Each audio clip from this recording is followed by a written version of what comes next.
দিয়ে দিলাম রসুন, দিয়ে দিলাম অল্প করে হলুদ, মরিচ, ধনিয়ার গুঁড়া, পরিমাণ মতো লবণ।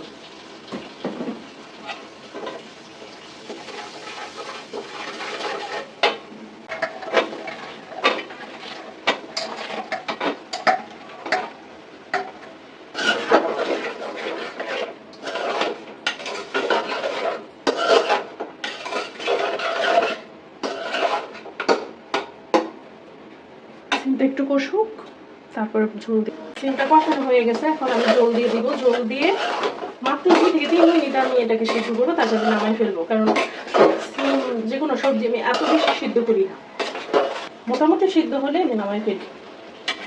দিয়ে দিলাম ঝোল, পরিমাণ মতো ঝোল দিয়ে দিলাম। আজকে সিমটা আমি ভুনা ভুনা করবো না, এটা আমি ঝোল ঝোল রাখবো, তাই আমি ঝোল বেশি করে দিলাম। অনেকগুলো মাছ দিয়ে সিমগুলো রান্না করবো, ঝোলটাও বেশি রাখবো। আজকে হচ্ছে সিমের ঝোল, ভুনা না। এটা কষানো হয়ে গেছে, এখন আমি মাছটা দিয়ে দিলাম।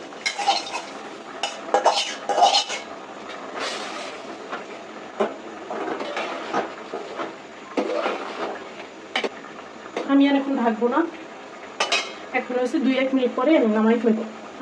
আর ঢাকবো না, হয়ে গেছে আমার তরকারি। ওকে, আল্লাহ হাফেজ।